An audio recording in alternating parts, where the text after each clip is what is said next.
Co-chair Fritz couldn't be joining us today, so I am solo facilitating. So I appreciate your patience as I jump between screens on my own monitor here. So welcome back, everybody. Just as a reminder, today is a work meeting that this isn't, we're not making decisions today. This is just that optional work group time.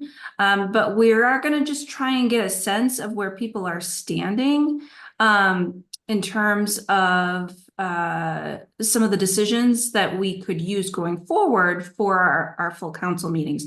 So we might use some 5 voting just to make decisions about what comes next. Again, that doesn't represent like a final decision or recommendation from the council, just a way to determine what this group agrees should be brought forth to that larger council meeting and really what we need to keep working on today.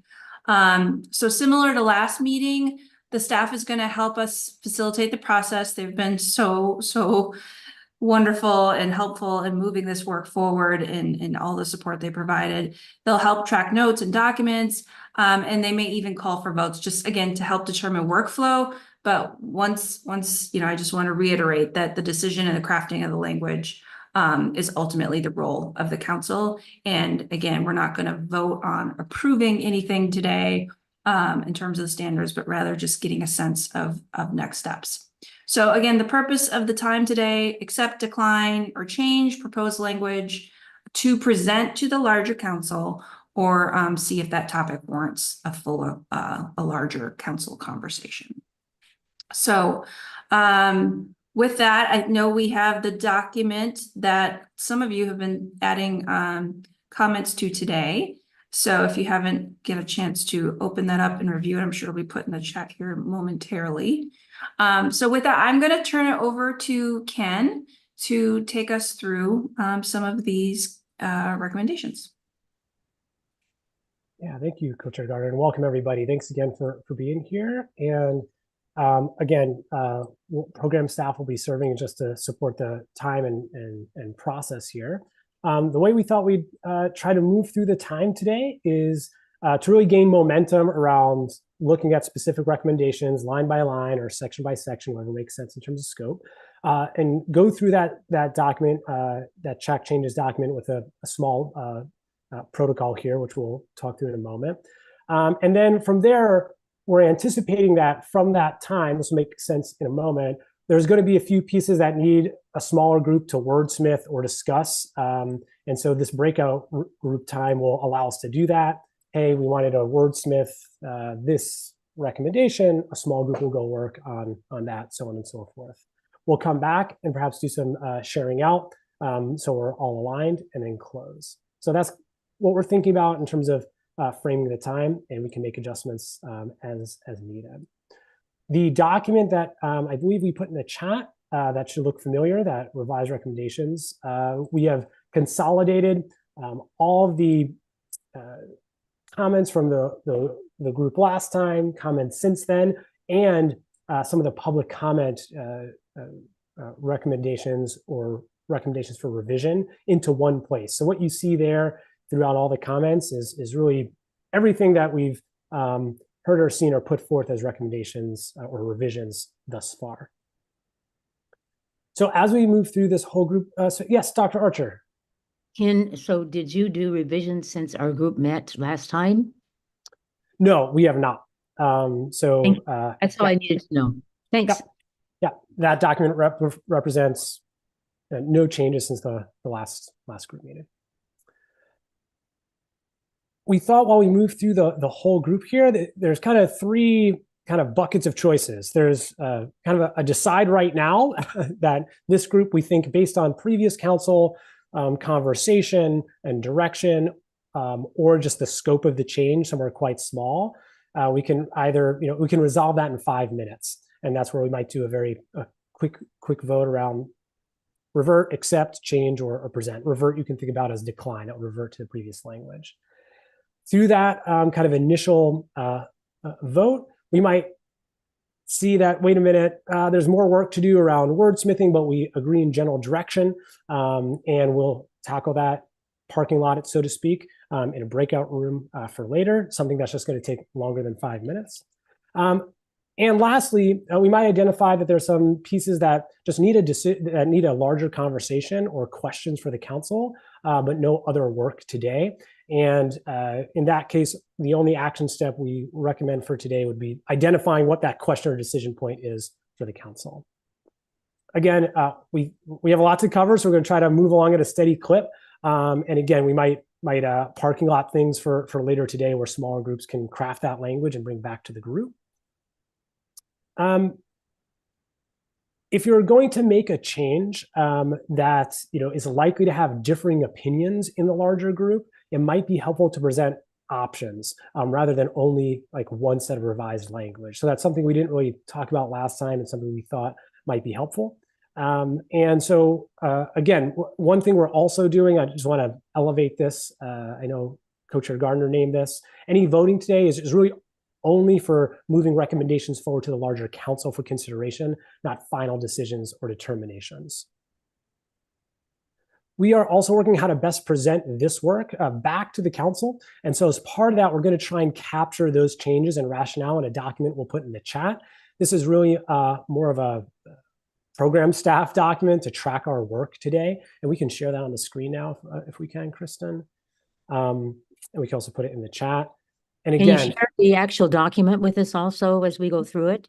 Yeah, we'll do both. And what it does is kind of just, it's a table so we can track where the changes might happen in some rationale. And again, we don't know that this artifact itself will be the best way to present any recommended revisions moving forward, but we want to track our work today. So if there's something we don't capture today or capture incorrectly, please do let us know. We're going to do our best to track the changes. This is more of a version control document.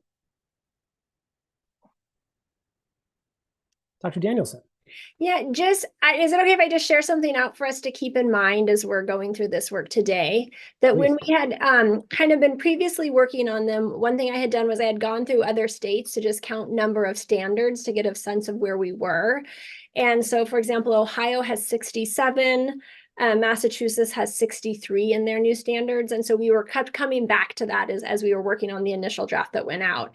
And in counting the current version, we have 90. So I just kind of wanted to share that data as we're going through, to keep that in mind when we think about capacity of teacher ed programs, and also kind of knowing some other states have done this, what did they find to be a reasonable number of standards? So I just wanted to put that data out there. And I think Anita has her hand up. Yes, Dr. Archer, you're muted. Before Dr. Fritz could leave on holiday with her grandchildren, we met with her, and she was trying to put on all of these notes. And neither she nor I were able to access it so that it would accept our comments, but Kristen helped me out and sent me one. But she sent us a copy of it because she wanted each of these to be considered as we went. And we talked a little bit about setting the stage for today. And part of it was what Katie just gave us, was a little bit on that. But I would like to just see if we have some agreement to these global ideas, which I put down as setting the stage. Yes, that is a great segue, because we're about to go there. All right. Thank you. Yes, we're getting there. So with that, just want to, before we go any further, and what we're going to do is pretty much screen share the track changes document. We'll go top to bottom. I want to kind of give an example of just like the protocol here for a moment, to make sure we're all on the same page.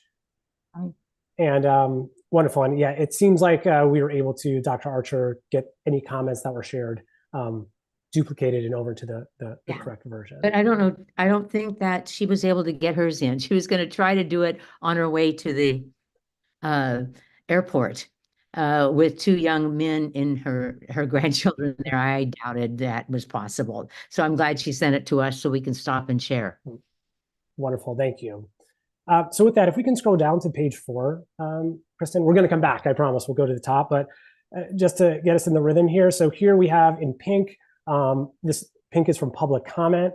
Hope what we'd ask today is say, okay, everyone pause for a moment, read that proposed revision, acknowledging that teachers' professional development continues throughout their careers on the path to continuous improvement and proficiency.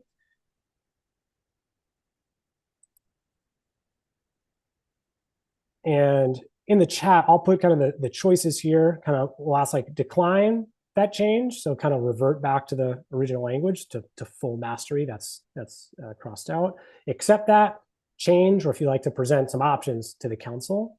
And I guess I just ask everyone either like visually or in the chat just to put decline, accept, change, or present options 1, 2, 3, or 4. Yeah, Dr. Archer. This is just a question, goes back to the previous question. I have the last view of us being together, and this was not in that. So there has been some editing done since we met. We have. So I can clarify, Ken. Yeah, So ahead, we so at the last meeting, I know that you stepped out a little bit. There were 3 documents that we were working from, and one of them was some proposed language from public comment drafted by program staff, and some was some public comment that did not necessarily have changes. And so Ken had mentioned it kind of at the beginning of this meeting that we just combined those into one document. So anything you see in pink is actually coming from public comment from that document number 2 that we went over at the last meeting. It must have happened, Kristen, after I left. Yes, I believe so. Yeah. All right, so I just wanted clarification that what we ended with was not edited after that. And so I presume that is the truth. There's nothing in this document that has been edited without being indicated here. Okay. So like, yeah. Well, indicated here. This was done after the meeting, though. Yeah, it was captured in a different document that was available at the last meeting. We just combined them into one place. Okay, so we did not have time to look at that. So we'll do it as we go. Yeah, as best we can. Yeah. Okay, great. Sorry for the confusion. So I see Co-Chair Gardner put a 2 in the chat. And so like, again, just want to get into a rhythm here. If you accept that change, kind of go for hopefully low-hanging fruit here. Accept, decline, change, or present options.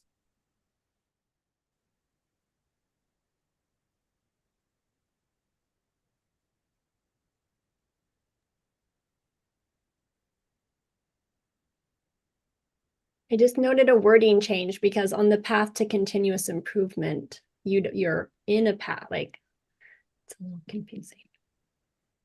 On the path. Great, Kristen is going to capture that in a comment on the document. And then I believe Representative Wright, we haven't heard from you. If you accept that, decline, want to change. So tell us again what we should put in. I Yeah. didn't write that. Decline, number 1, accept, change, or present options. So 2 is accept. Correct. Okay. All right. So for example, great, this worked out as I anticipated. For example, it seems like less than 5 minutes, we're going to move on. We'll note that as accept, and to Dr. Danielson's point, we can capture some of that wordsmithing. We're going to take that over to the track changes document as part of some recommended revisions we can present to the council. So like that's kind of the rhythm of today. If we needed more discussion, there was a lot more wordsmithing. We could parking lot that to work on in breakout rooms. So we'll see how this rhythm goes, and we'll kind of work together to move through. Kristen, I think that track changes document will keep off screen, yeah, so we can keep moving through. So with that, do you want to go back to the first comment, top to bottom, about this setting the stage? Dr. Danielson named this around like some of the data. My sense of these setting the stage recommendations is that these are actionable as changes to the guiding principles of the document. Perhaps not the number of standards. I think that's a good reference point. But I would ask, right, or the group here, do we want to include these as changes to the guiding principles? And we can generally work from these moving through today. So in my goal was for us to be on the same page. And I don't care if they are incorporated in, but we have to have a clear mind of what is a disposition and what is a standard. And so that was what my goal was here. Can I present this, see if we can have some agreement? please do. Okay, so first of all, I made a little error. I searched and searched and searched for a definition of dispositions. And one was the values, commitments, beliefs, and professional ethics that govern how a teacher acts with students, families, colleges, and communities. Little did I know that I should have looked at the guiding principles, because it did define it. And I can't get it on the screen, but it's there.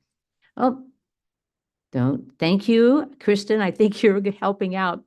Dispositions of teacher and administrator candidates are essential beliefs, recognitions, and awareness for evidence-based literacy instruction. So it's behind the evidence-based instruction, which would be seen in standards. It would be your beliefs, recognitions, and awareness. And the standards, because some of the ones that were added, I don't think meet the criteria of what we had. Should be teachable, observable, and measurable. Should reflect essential practices for literacy acquisition supported by research evidence. These are already stated in the document. Should be specific but not too prescriptive. And this one I just added after our conversation with Katie and Rhonda and Julie, can be translated into viable EPP coursework and should not be redundant, because we found a lot of redundancy, or I found a lot of redundancy. I'll make it personal. And then there is my analysis. So Katie, I loved yours by 90, but there was almost more than 1,000 words added to it the last time since we agreed as a committee. There was more than 1,000 words added. And certainly not our goal of making it more concise. We spent a lot of time in that subcommittee getting it narrowed so that it would be a reasonable length of a document. And then just a definition of standards should refer specifically to the effective teaching of reading and writing. More global practices can be covered in dispositions or other standards in Oregon EPP documents, because some of them were standards, but they were not specific onto reading or writing. And so we questioned why they were added. So that was just my thoughts, having discussed this with a few people.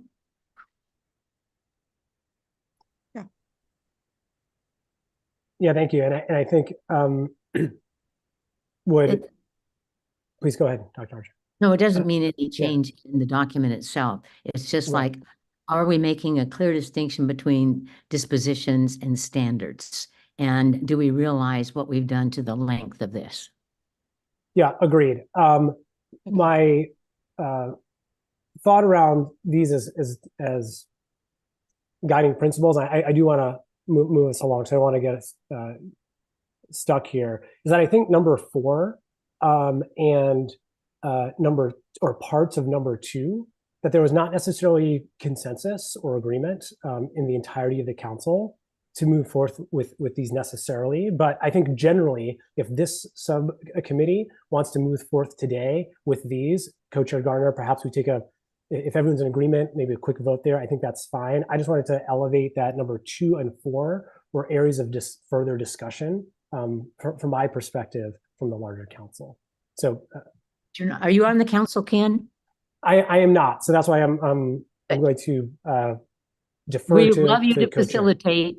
I just needed to know. I don't have my list of people that are on the voting committee. I am not. There was considerable discussion of some of these elements after you had to leave, Dr. Archer. I believe that meeting was recorded. It might be helpful for you to go back and watch what was the end of that meeting. Susan, thank you. I will listen to it. But that day I had to go to my appointment. So I know you did. I know you did. But that might be helpful just to get caught up. All right. And that is Susan, how can I access that? Alex, is the best way to go through the governor's website? What's the best way to get those recordings of the meetings?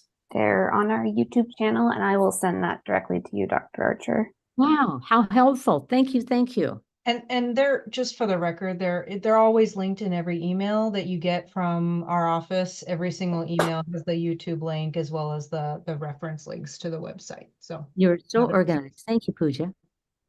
I watched it this morning and you don't need full 3 hours to watch it. It's like 1 hour, 47 minutes. 1 hour and 47 minutes of worthy material. Yes, very worthy, very Okay. worthy, edited perfectly. So am I hearing that, generally speaking, moving forward with the understanding of these for alignment today, knowing that number 2 and number 4, keeping in mind that those items were kind of up for discussion or some disagreement. Does that work for guiding our discussion today? And I would love to know how you would differentiate on standards, Ken, or other people did. And I'm sorry, I was gonna ask the same thing, kind of, can you review then I mean, I was there, but help reframe, so what are the discussion points on those? Help as a refresher. I'm happy to bounce in too, because I felt like where we got, I won't say hung up, but where there was definitely conversation specific to number 2 was that point of like being specific, but not too prescriptive and finding that balance. I felt like that was part of our conversation, where some people felt like maybe things, needed to be fleshed out one way or the other. I think number 4, maybe I'm not remembering number 4, but other pieces that people might remember from 2 or 4. I think number 4, and it will be more concrete as we move through the document. So I think that might be helpful. Essentially, where are there some practices around culturally responsive instruction that would live in a disposition or other documents, as opposed to being named specifically here? I think that was another point of discussion. So yeah, and that was captured in Rhonda's comments today also. Yeah. My sense, if we start moving through the document and making some progress, we'll see what arises and what needs further council discussion, and keep these kind of like general this general framing in mind, if that works.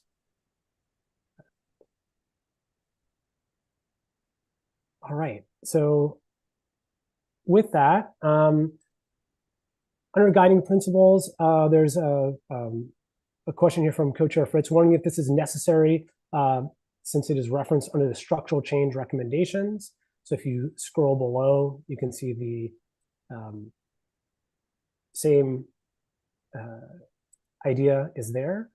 So essentially, I think we're voting on to remove number 5, or not, is the question.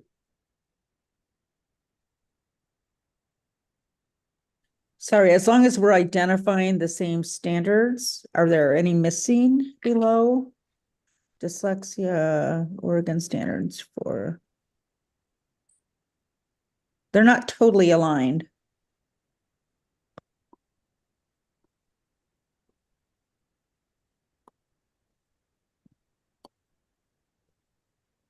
so, Ken, maybe Kristen could answer this.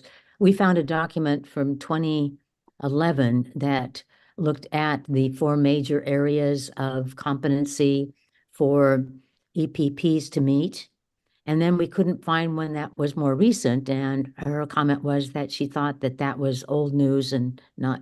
So I was really surprised I couldn't find exactly what the current standards are for EPPs.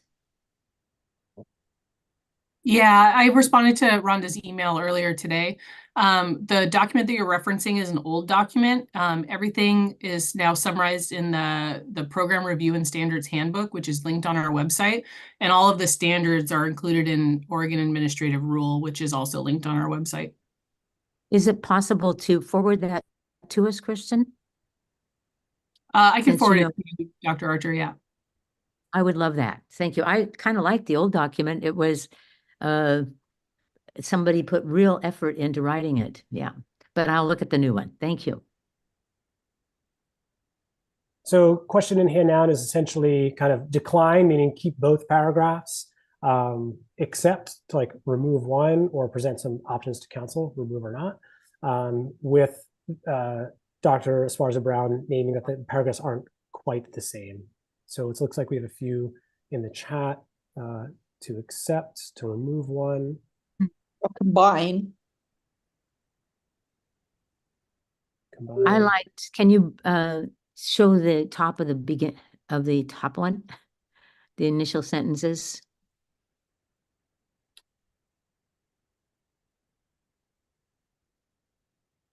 Well, only because the 5 begins with standards should include knowledge, skills, and dispositions that directly relate to key indicators from the following resources, which is left out in the second one, the structural changes, doesn't have that, or I missed it.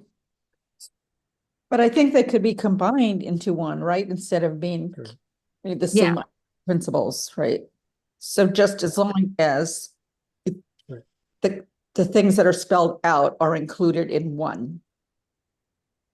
Great. Any opposition to that? We can wordsmith later, Kristen. We can capture those notes and rationale. Representative Wright, thank you. No opposition. Is the document that Kristen's going to send me about EPP's current standards, should that not be listed here also? I don't know the context enough of that. Kristen, maybe you can provide some insight. That's a council decision. It's the document that we use for program review, and has all the kind of foundational framework for that. Great. So when a small group or program staff craft that combination, we can propose including that as well to bring back to the council. Thank you. Senator Denver, I want to honor if you had any strong feeling either way of including that. You can do so in the chat, and if you can't respond, that's okay too.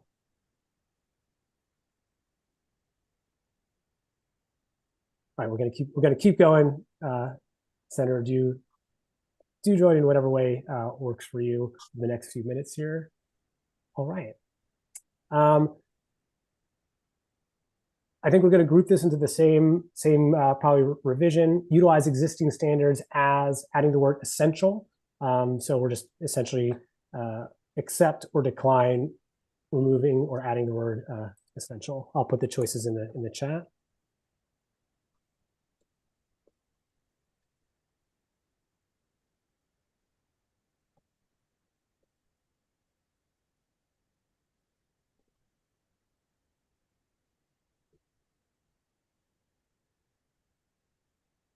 Right.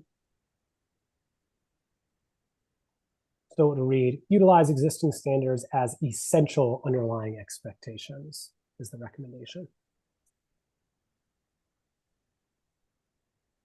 Weren't we combining this with the prior one? So wouldn't the language probably change anyway? Yeah, I don't know if that essential was added in either way, but we will include the word essential once we combine those two. Yeah. Okay. I'm seeing agreements. Wonderful. Thank you. Yet, all right. All right. Let's. I'm not able to. There we go. All right, Kristen, we can move on. I believe we will add the word essential. We made it through that one. Good work, team. Great. All right, we're going to take these. I think this based on scope in 2 chunks. We'll do disposition. So we're in disposition D here. This is from public comment. Small typo. And the proposal here is to recognize that there are cognitive and social emotional learning benefits to become both multilingual and multiliterate. Educational communities will design instruction and build upon students' multilingualism, home languages, and cultures of emergent multilingual students, including those who bring indigenous languages and English dialects to the classroom. I think that this is a public comment in the spirit of moving towards a bit more actionable language. So again, we're on D, that pink language.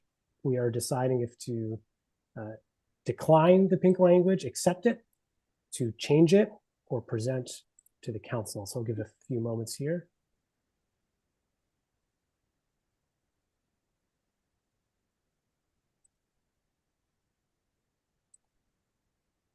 So I wonder if we need emergent bilinguals, because aren't we wanting to respond to multilingualism, home languages, and cultures of not just English learners or multilingual learners, but all students?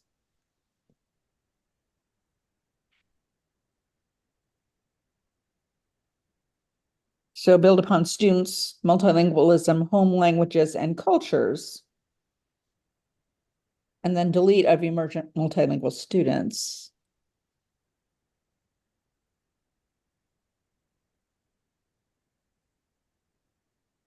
I don't understand, but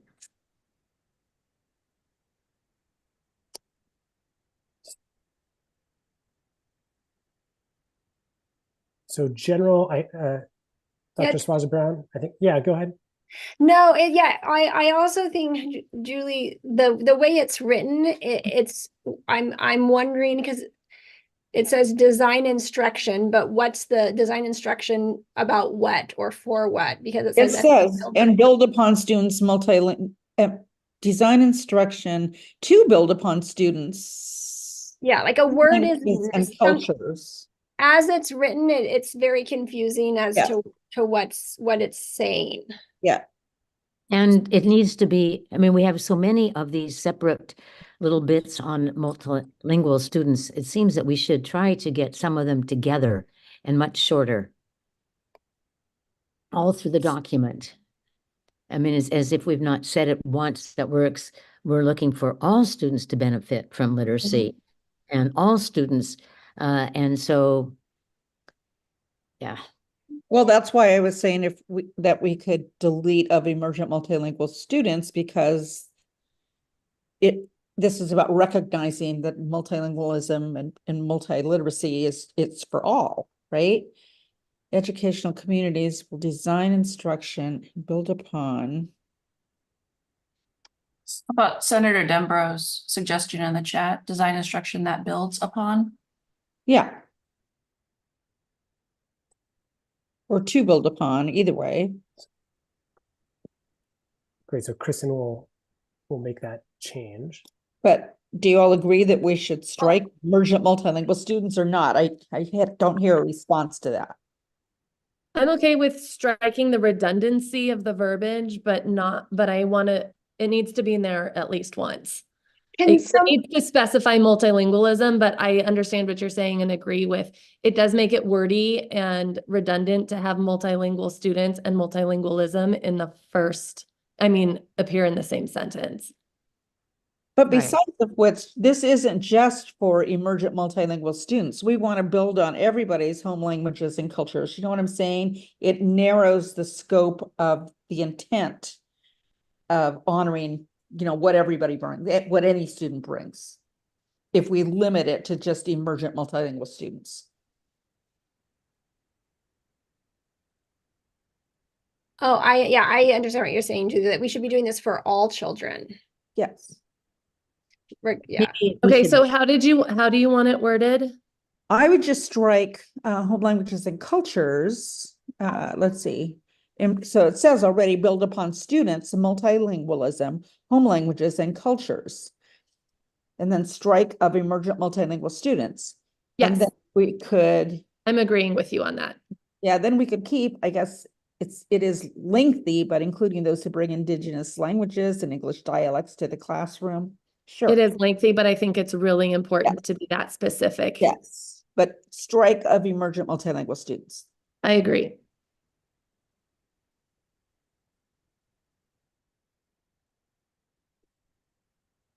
So you're combining D and H? I think D captures H. Okay, well, yeah. So do we have the comments? I don't see the comments there because there were some when I Is looked at. Valerie here? No. Because H, I think, is something that we added after, I think H is a little bit, Yeah. it's a little bit different and important in a So we're- standalone way aside from D. Yeah, so we haven't gotten there yet, so we're only on D. So what I'm gonna make just a facilitator call now, since we have a lot of material to get through, and I think like even smaller groups will allow us to like just be more nimble in tackling like word changes and whatnot. So Co-Chair Gardner, if it's okay with the group, I'm gonna recommend we go into 2 breakout rooms. One, I'll facilitate, 2, Kristen will facilitate, and we'll start at we'll kind of split the document and come back whole group, kind of just paralleling the process. Dr. Esparza-Brown is disagreeing. I would like to go Can- through this disposition part, because that seems like this foundation that I would like to have a fuller discussion of. Yep. Right, Wonderful. Okay, we'll stay here. right. Well, So and some rearrangement, like E, evidence-based instructional practice universally impact learning of all students, move to like number 1. And belief that all students can develop literacy skills, number 2, so that we have the big arching over and then Yeah, I like because that. it's lost here.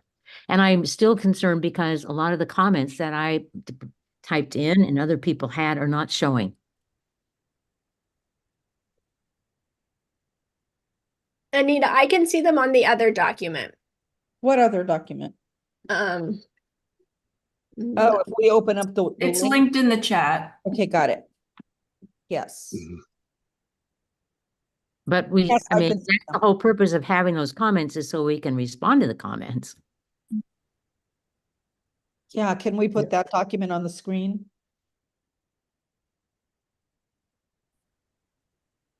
sure. So we want to take a pause because I want to make sure we're moving through. Okay. So yeah, absolutely. So I know there's a lot of information, a lot to discuss, a lot of pieces. So let's stay grounded in this section because I think there's a lot to unpack here, a lot of comments to that regard. Mhm. From like a technical perspective in terms of like comments and what we're seeing and what we're not.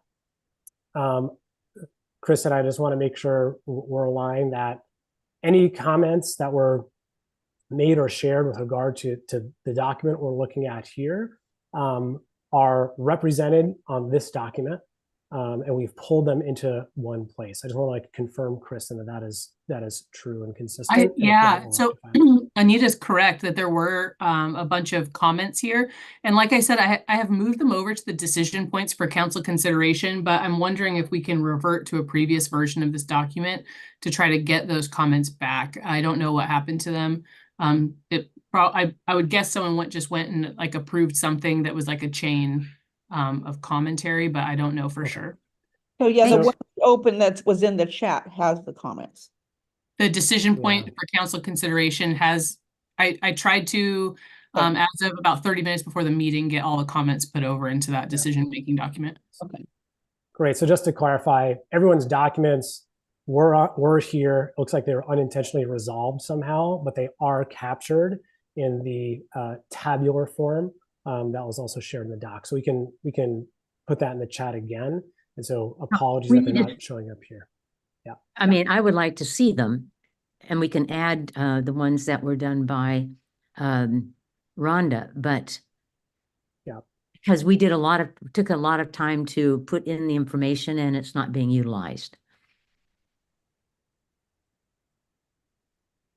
Yeah, So- and Kristen did add all of Rhonda's in. All right, thank you, Kristen. Yeah, But I it's can- not here. Or I'm assuming, sorry, I'm assuming Kristen, someone, I think Kristen. And so with that, I want to keep us like in an actionable space and moving through. So I think a key decision point, I know there was some wordsmithing around D, right? So I'm hoping to land We want to that. see it. Why can't we see the comments we've already made, Ken? Yeah, we could absolutely do so, Chris, and we can show that document. It's not within the context of the larger document, which is what's challenging, but we're happy Hey, to Ken, just technical process wise, I'm in the Google Doc that you were screen sharing and the comments are there. So it could be you're not seeing them in yours, but different from this table view. The comments do exist in the Google, yeah, in this one. For some reason, yeah, refresh it.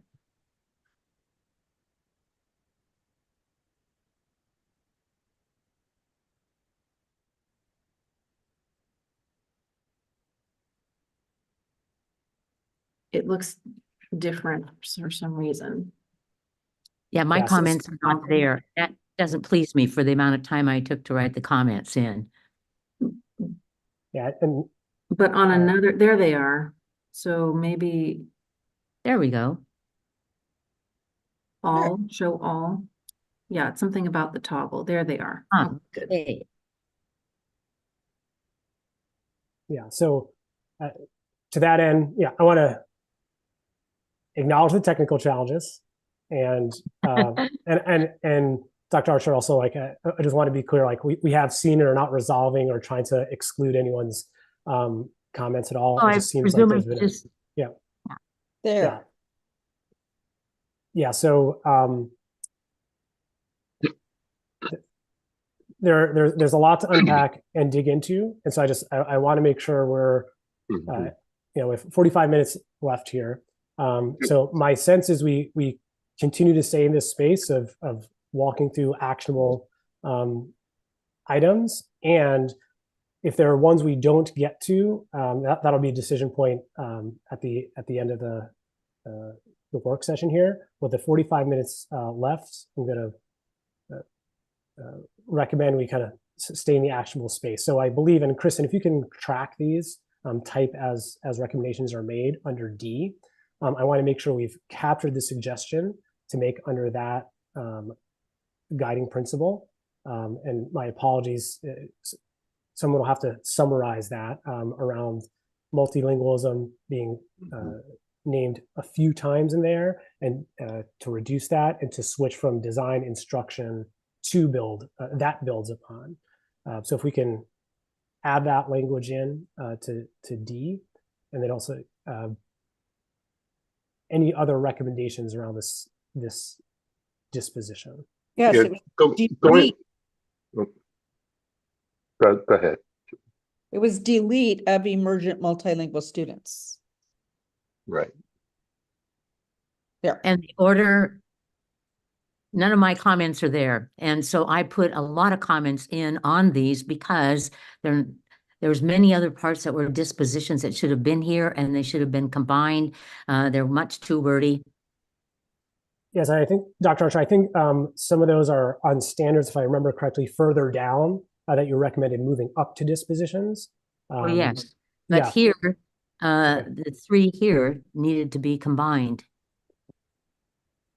and reordered. Yes, particularly E. E and B need to be at the top because Great. start with big global picture first. Great. Kristen, can we make that change in real time here? Let's move those to the top as a recommendation, as a suggestion. Thank you.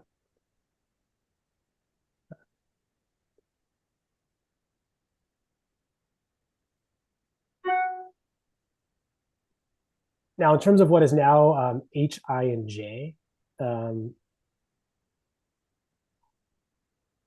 I think there's the question here is to let's start here with a decline these changes, accept, change, or present options. I think there's various opinions on the council, if I remember from the previous discussion, and then we can open it up. But I think let's start here. We're looking at the green text H, I, and J. Do we decline these, accept them as they are, change them? For example, Dr. Archer is named to combine them, or present options of choice to the council. So let's just start in a place of seeing where the group is. Present option. Well, I'll just jump in on J because there was a question about this one maybe is doing two things where it really just needs to do one. I think the multilingualism isn't really the core of what this is about, right? This is about stories that are not, or just the value of oral traditions, right? And it's not, I think multilingualism is covered in the preceding sections, but here it seems like the focus is on, that we don't just value what is written down. So, I mean, is it necessary to include multilingualism in this one as well? No. So Senator Denbrow, you're proposing to keep J but remove multilingualism. Yeah, just go into indigenous communities have centered story and oral language. Yeah.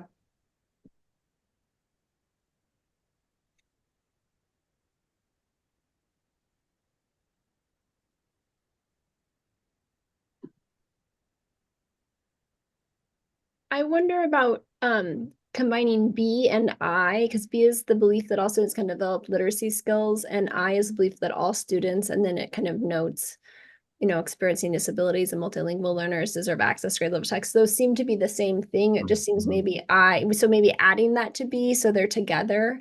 So all of the things about all students, and then maybe if we want to note those populations or that. But This is what is done throughout the whole document, again and again and again, every time.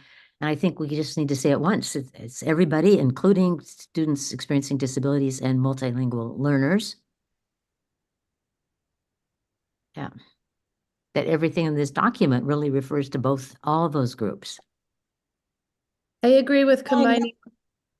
Go ahead. I agree with combining what's in I into B, and I agree that maybe we have things overstated in some places. I do think it's really important that we in this group know that all means all. We know that good literacy instruction is good for all students, that it is harmful to none, beneficial to most, critical to many. And also, as somebody who lives my teaching world life very much in the multicultural students and multilingual students realm and teachers of those students, there are a lot of loopholes. So if we don't specify, just in that we want teachers' instruction to students to be specific and explicit, I think that our standards here need to be explicit and specific in terms of who we mean is all. All is all, and we need to identify who they are. And I do think there are places where we need to still be very specific in terms of how even monolingual English-speaking teachers will best serve multilingual students.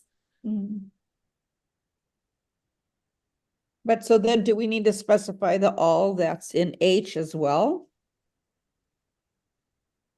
Race, ethnicity, ability, gender, identity, home, language, That's culture, defining religion. all. Yeah.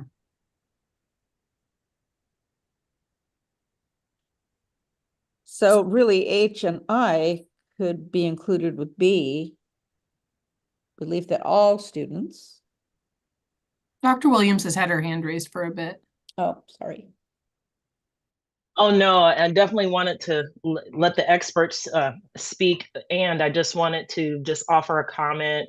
I do, as we think about combining HI and JI, I was thinking we do need to leave it separate, because as an administrator collecting evidence in classrooms, looking specifically at groups of students and whether or not they have access to grade level text, tasks, and assignments is something that you can definitely collect evidence about, and kind of where you start tracking kind of the gap and the behaviors that contribute to the disparity.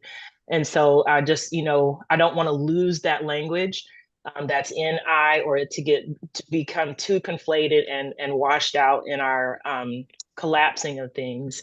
And I just want to echo the comments before just about all students. I don't mind combining it with B, and then just articulating it's just important to monitor and be specific around groups of students who traditionally have not had that access. So redundancy is necessary because I think we have redundantly left them out and redundantly underserved them.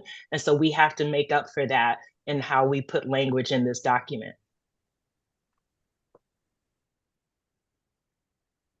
I agree, but I think that in combining and being specific and B may be the place.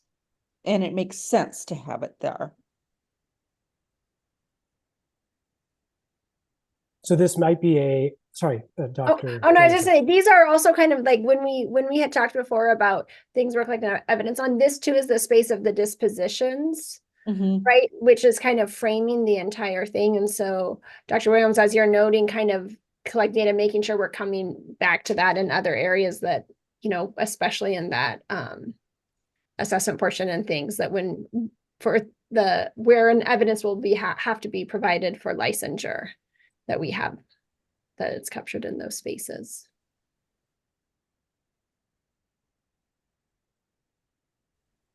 So this might be a point to craft some options and have the larger council vote on those options. One that is condensed, one that is broken out, and let the larger discussion play out. I'm seeing a few 4s there. Representative Wright, thank you. And the dispositions have got to be really clean because so many of the other things we added were not standards. They were dispositions, and they need to be clearly in this document right there. Dr. Williams, Dr. Archer, I think only 2 voting members didn't hear from it. Are you okay moving forward with this being presented as kind of 2 versions or 3 versions to the, okay, wonderful, to the council? Who's going to revise them, Ken? That will be a good question at the end of this work time for next steps. I don't know. I look to Co-Chair Gardner, Pooja. My sense is program staff can kind of, take the feedback here and present those. They made it longer. I need to make it shorter. So perhaps what we could do is, given the comments that we had today, we could maybe create a couple options that we could vote on at the next full council meeting. Coach Gardner, you're saying in this time and space to do that now? Create a few options. No, in preparation for the next meeting. So take the comments from today and use that to create a couple options that the full council can then discuss further. Because that's what I'm seeing with this. Yeah. Most people are voting for, correct? Okay. Yeah. That we want to present options to the council. Yeah.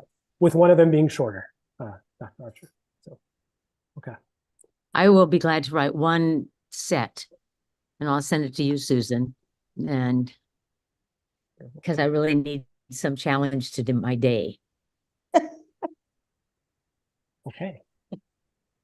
Could move us on to standard 1 here, section 4. Thanks for working through that. I think that was like one of the major pieces to unpack and discuss. So appreciate that. I think we'll take these one at a time. Understanding the major models of reading development and core ideas from the convergence of research on literacy. A few strike-throughs there recommended. I think for all of standard 4A1, we'll just go ahead and ask decline, accept, change, or present options to the council. You can put those in the chat or just hold up. Back up just a little bit so I can see the top of that. Okay.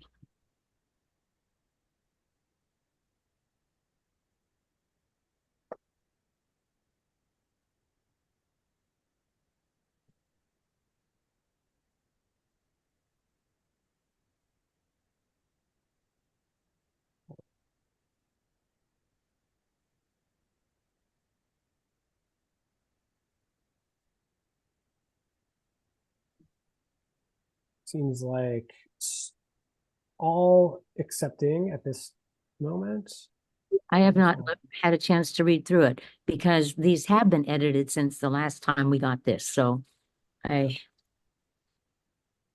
This one in particular, we spent quite a bit of time talking about it at the meeting after you had to leave. Yeah. So some of it is based upon the fact that we are not allowed by what OARs to include any specific referral to documents that aren't. yes, that one, right. That makes sense. Thank you. And then there was some discussion about the difference between research and science and whether that was redundant. Can you let me see the bottom of 5?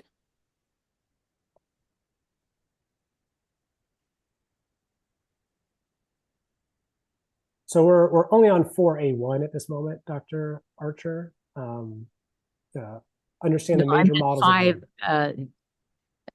5.5 here. I'm sorry.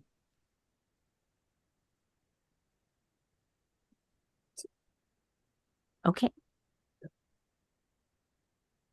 Well, it seems like we have consensus to accept that change. Wonderful. All right. Another one-word recommendation here from public comment. Dr. Esparza-Brown, yes. You know, as I'm looking at 2, I'm wondering about that word can. Understand the phases of reading development, how that instruction guides planning. Question can gives them an Right. out. Yeah, guides. Yeah. Or can guide. Yeah. I'm seeing strong affirmation visually. I will break protocol and allow us to make new recommendations now. No, but if we can capture that change, Kristen, I think there was at least visual consensus. Guides, yeah. Yeah. Okay. Oh, that was the best consensus we've had today. It's okay. Everybody, It's okay. Go It's all for right. it. There we go. Can I just ask about the use of the word understand throughout here? Yeah. Do the educators feel comfortable that that is leading to some kind of standard? I mean, as it were, well, how would you assess that? Yeah. Or, I mean, is that typical for these kinds of standards to use a word like understand? I mean, if it's the norm, then You're right. I don't think so. How do we, I mean, so is it learn the major models? I mean, it's Has questions on it. I mean, farther down, there's identify and Right. explain. That seems something more specific and actionable. Well, I think it's because I think understand was chosen just because this actual standard is having the knowledge of and it's not yet to the level in the standards where you do something more with the knowledge, but having the understanding comes first. I think that's why we had chosen understand earlier in the process. I think he's right that knowledge of major models is, you can measure your knowledge, how much knowledge you have on the models, right? But you can't measure, I mean, understand is No, it's better. I think understand is better than knowledge because you can understand what it is, compare it to something else. What are the limitations? What are the breadth of I still think so. it? I don't have a problem with understand. I think we chose understand because it was a little higher on Bloom's taxonomy than just basic literal, not like fact. I understand, but we want more application, don't we? So, or let's see, understand. See, yeah, but this actual standard 1 is Mm-hmm. specifically about having the knowledge and not the application. Well, that's why I'm saying, then do you put knowledge of the major models? I'm happy with this one. All right. Only as a professor, for me, I don't like understand I mean, that's a good point. I think I don't. Yeah. No, I was gonna say, I mean, I think it leaves open like an ambiguity of like how much understanding, because I do really think it's that they're aware of them, that, it's discussed in relation to the work they're doing with children and why they're doing that. But if we were to ask them to kind of go into depth about how the research was conducted and to kind of like prove the theories. I mean, that would be tricky.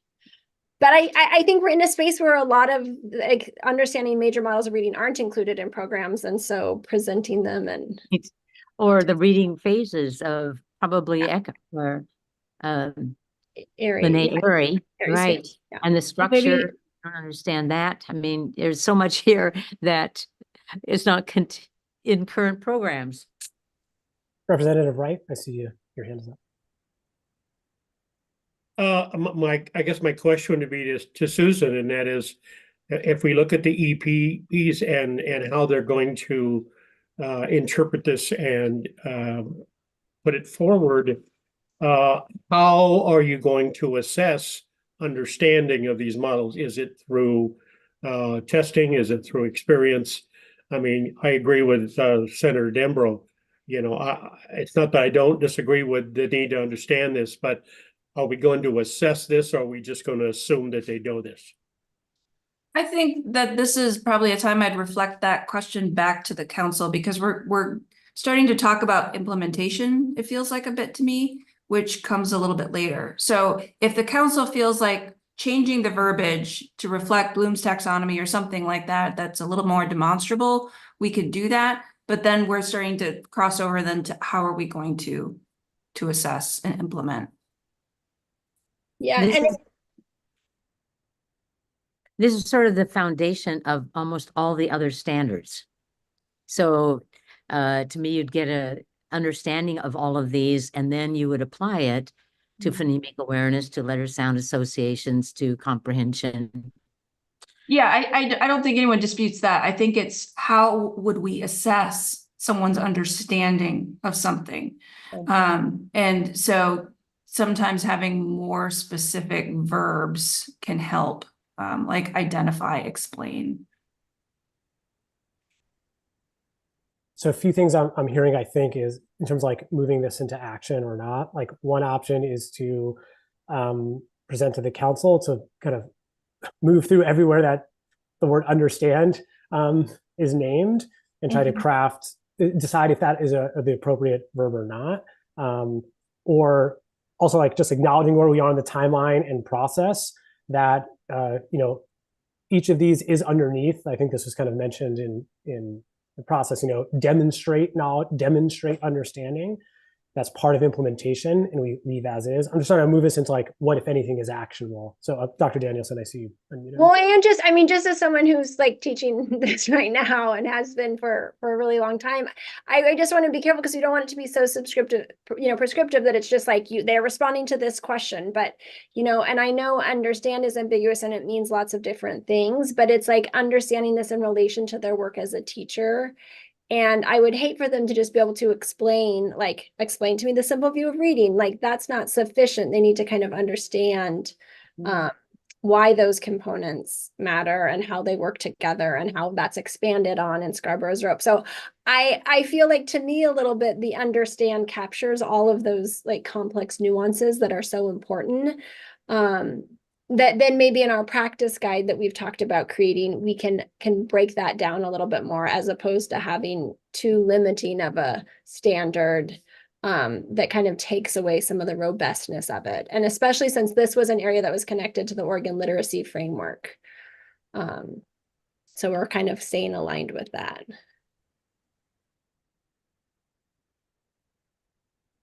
Senator Deborah, I think your original question was around like the use of understand throughout. I know that raised some yeah, and like that was addressed, and there's some recommendations for this particular standard. So just want to circle back. Yeah, no, absolutely. I didn't want to open a can of worms here. I just, you know, whatever would be helpful for the faculty designing their curriculum. You know, what would be the best standard to use, you know, to guide them in the direction that we're looking for.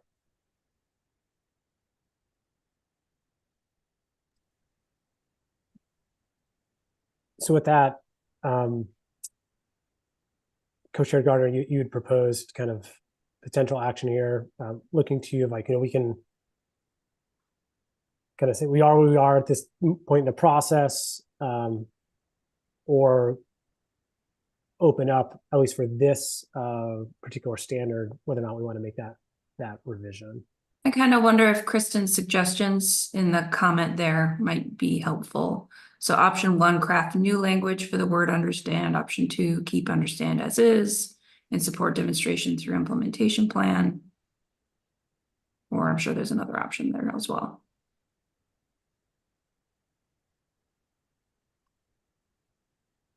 Because I'm not hearing anybody saying that they're disputing any of the need for this set of knowledge and competencies, but rather that verb is going to be a bit nebulous in terms of implementation.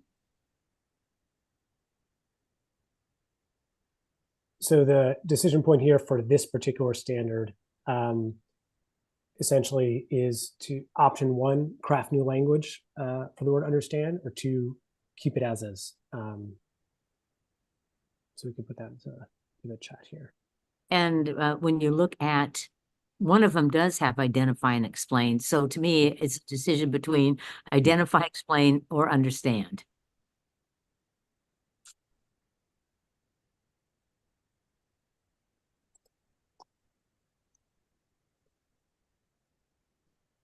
So Kristen, let's make sure we capture those options. I don't think that's I'm going to move our subcommittee group onwards, and we can build that into potential language moving forward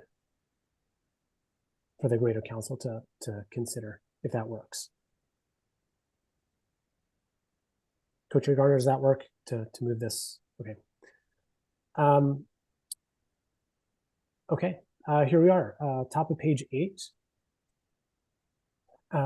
This public comment recommends adding the word fluency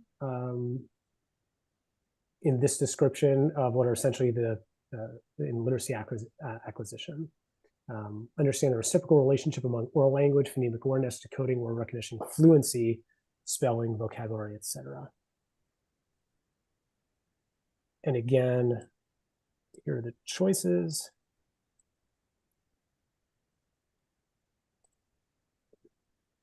Accept, decline, change.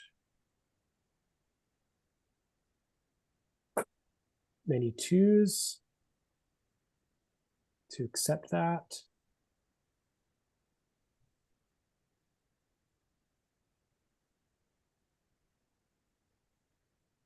Representative Wright, Senator Dembro, or Dr. Archer, any? I thought I I put my hand. did it. Oh, I'm sorry. I hadn't caught up yet. Wonderful. We can accept that change. Always has a recommendation moving forward. Number 5, public comment to revise this standard. Understand how the relationship between the major components of literacy development change over time to contribute to a child's ability to read and write.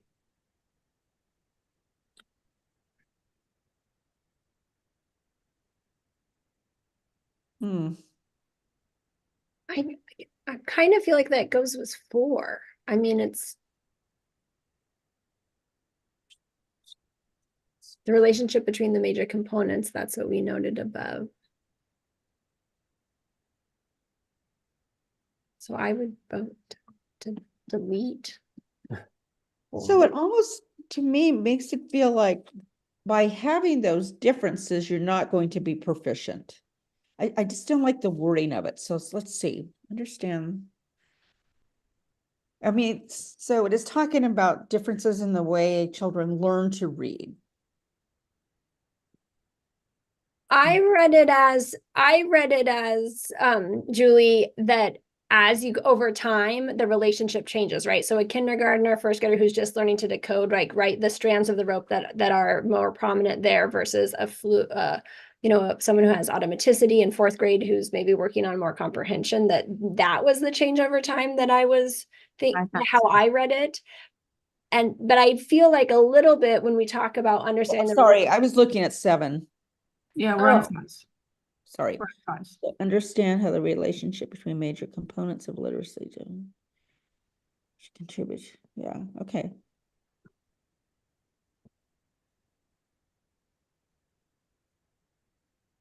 So I'm going to put a Okay. vote, a specific vote in the chat here. Yeah. To capture the proposals here. So before you put numbers in, here you go. So one is the original language, understand the changing relationship among the major components of literacy development and accounting for reading achievement. Number two, a vote for number two is accepting the revision. And three is accepting Dr. Danielson's recommendation, which is to remove both the original or the revised language altogether. Hmm. Did I get that right? I think, I mean, as I'm reading now, yes, I think so. I mean, maybe we need to add something, but it's seeming redundant. Yeah. Well, how important is the fact that there are changes over time? I mean, is that a significant item to include? Seems like it would be. I feel like it's kind of stating the obvious. Don't all educators realize that it's going to change over time as children develop and learn? So can something be tacked on to 4 with that? Because those relationships, their importance are going to change over time. I mean, I've seen schools that continue to do decoding through 5th grade, but not really intentionally switching to more comprehension, vocabulary, and background knowledge. But if To they me, have the reason that I'm okay with, or think that maybe it doesn't, that it should be removed, is that it is part of understanding the models and the science of reading. Yeah, I think so yes, too. that's exactly what I was thinking. Like, if they have the above, then they are aware. Like, we have to It's think not that it's not holistically. true or not Right. important. It's just that it's part of, I can't scroll up, but I think probably part 1. Yes. Well, Well, and I here's think the- that's what we need to do more of, is like this pulling back to say, wait, we have this here already. Here it is. So you're thinking about getting rid of 8? No, 5. No, Five. getting rid of 5, because if you have 1, 2, and 4, you have 5. Like 1, 2, and 3, Yep. 1, 2, and 4 together are 5. But So given, I'm sorry. So given, I'm going to try to synthesize that discussion. So given kind of the discussion here, I know there was a few votes already in the chat. It's kind of like remove standard 4A5 since it is incorporated elsewhere. I see Julie, Katie, and Shauna's have voted in the chat. So if you are okay with removing just a 3 in the chat, or Okay, I'm okay with removing. Great, thank you. Okay.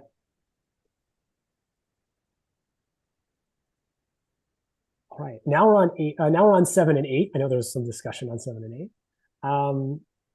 So let's stay with 7. Understand the most common, and this recommendation is to remove the word intrinsic from the original text.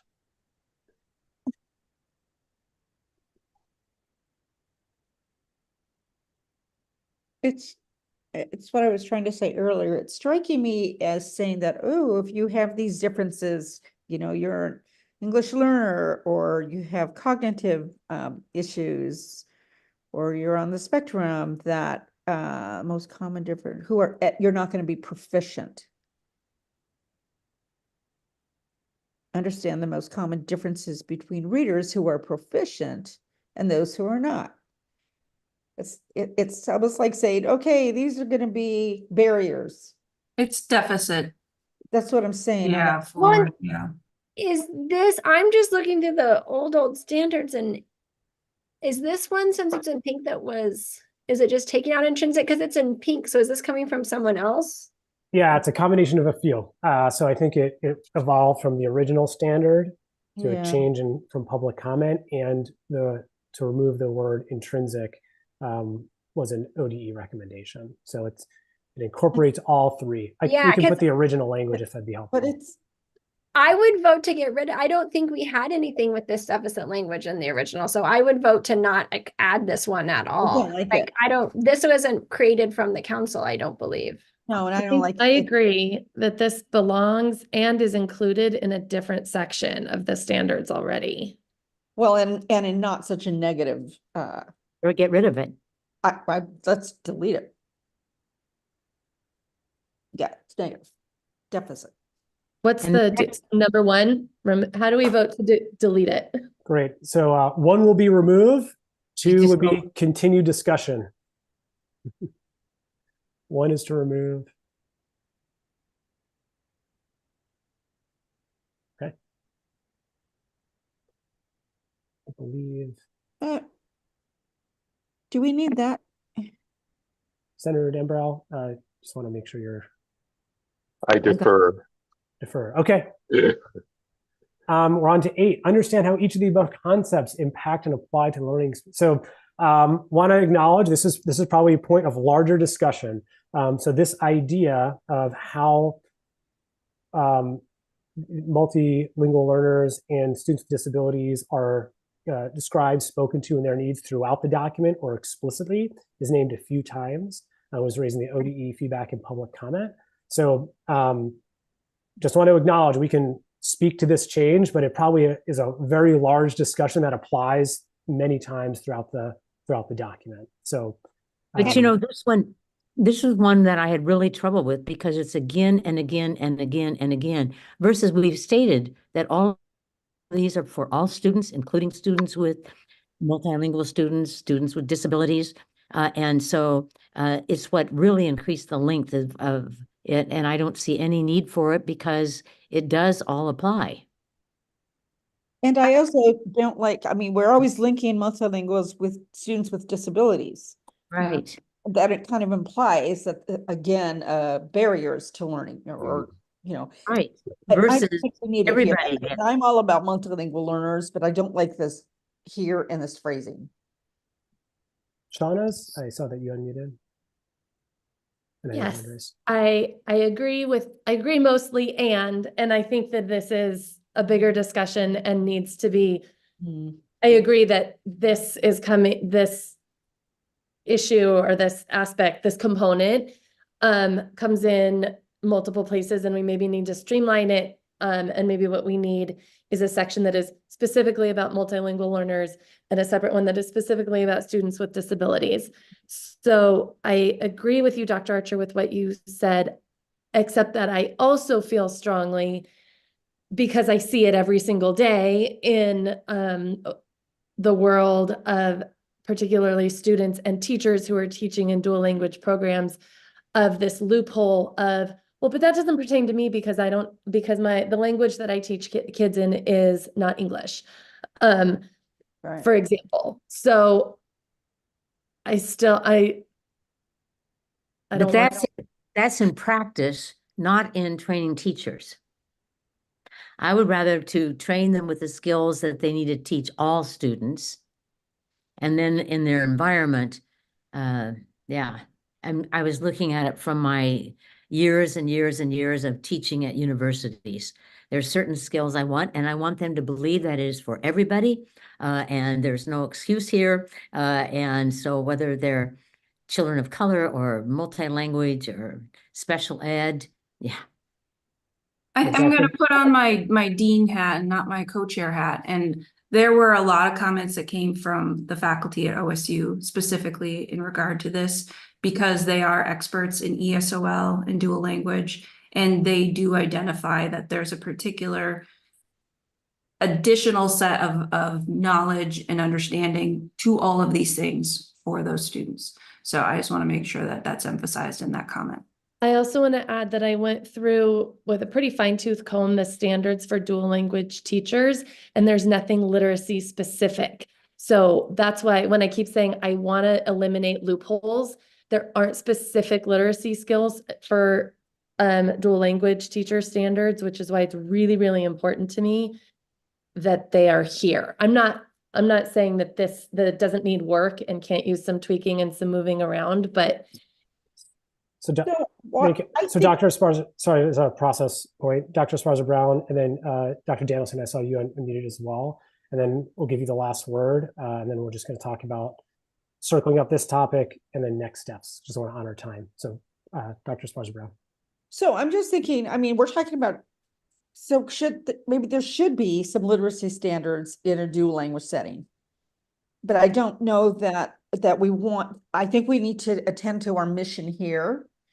But I also think that maybe it needs to be stated someplace, like even if we're teaching in dual language programs, we're teaching one language, but at the end of the day, all students need to have English literacy, right?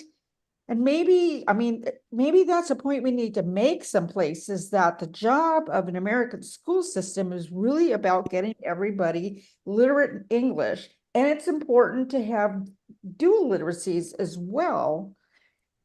And those standards need to be another parallel set of standards. I mean, yeah, I think they're missing, but I don't want to, it gets too confusing here.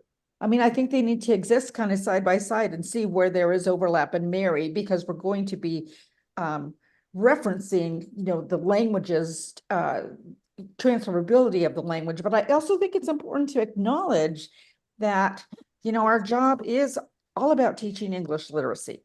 And I believe in bilingualism wholeheartedly, but that's the mission of this project, of these standards. It's really, So I'm sorry, Dr. Archer and Sean, as I see you, I just want to honor time, and Dr. Danielson, I know you had raised your hand earlier. So I just want to respectfully close out this conversation and move us to next steps to honor everyone's time here. Dr. Danielson. Yeah, I mean, I think the question it raises for me is, do we need to look at the dual language things it's not our job, but that's something to look at there. But I think that we do need to attend to them in the document. I think maybe we add that at the top, because it needs to be through everything. Like Dr. Gardner was saying, like it's such an important part. And I feel like we need to more thoughtfully think about how we're going to make that evident in this document, and just adding one standard to all of the other ones isn't a way to really do it in a meaningful way that's going to make changes in the teacher prep programs and really service those students the way they need to. And I think at some point a group needs to look at the dual language standards. Yeah. So with that, I think two things, two next actions. One around this topic. It sounds like there is a larger conversation to happen. This is with the council around some, I think, concrete choices. So particularly around how this idea articulated in Standard 8 here, or Substandard 8, is spoken to in this document, but not in multiple places, if I was hearing that correctly. And there might be disagreement on that. So I think this might be a place for options to be crafted. That I want to place in the context of the reality of where we are in the timeline. So Co-Chair Gardner, I know you have 5 minutes here. At the risk of stating the obvious, we didn't make through the whole document. And just want to talk through and allow space for how we move forward with understanding that the larger council needs to, move forward with a version of recommendations soon, and there's work to be done. Yep. Dr. Archer, do you have a comment about next steps, or is it still about this particular thing? Having a very large group go through this process would not be fruitful until we had at least made some narrowing choices by this group. Is it possible that this group could meet again before the whole group, so that we'd be clear about the choices? Because it's the choices on this particular. No, on the whole document. I mean, on the full document. Yes, I mean, we've made some movement on it and have some understanding, and I think that it's a workable group. But so I know that you're tied into some deadlines, but deadlines aren't useful unless they're very thoughtfully done.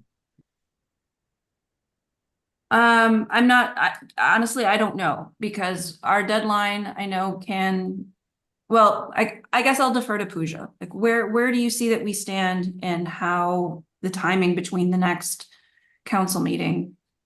that's feasible. I mean, I think you've done some good work here, and clearly additional work needs to happen between now and the April meeting. I think it's the 15th, Alex, is that right? So, Yes. So I guess a question back to you, and there was a couple of other folks who volunteered to be on the subcommittee that wasn't able to make today's meeting. I know it's a hard week given spring break for many folks. So there could be another meeting between now and the next meeting on the 15th for the full council, which the subcommittee could just land whatever revisions you want to present, just like I think at the January or February meeting, a subcommittee shared this is where we've landed with the recommendations and the why. We could do something similar where into subcommittee forms and it's just ready to be able to share where we land. And the hope is that by the end of the April meeting, there will be kind of a determination and some resolution about what y'all are really, solidly have made decisions on is going forward, and some of the other pieces where there would be better plan to have a discussion. And we would imagine that those discussion items would fit into the implementation plan. So we can kind of begin to say, okay, how do we want to transition between these standards and licensing and implementation? So all that to say is I think an immediate next step is a subcommittee kind of forming to meet before the April meeting.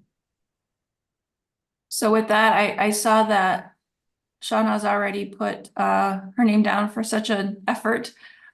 Is there anyone else? Feel free to add to the chat or just raise your hand now.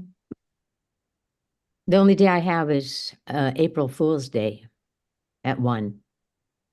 I'm All on fools. I'm on a plane. So maybe we'll need to send out a poll to people who are wanting to volunteer and just find out a time. Excellent, Susan. Thank you. Yeah. Okay. All right. So with that, anything else before we wrap up today? Thank you. We did make progress. I know sometimes it feels slow, but I think it is forward progress nevertheless. And so thank you for everybody, your contributions today and showing up for this optional meeting. Thanks, Susan.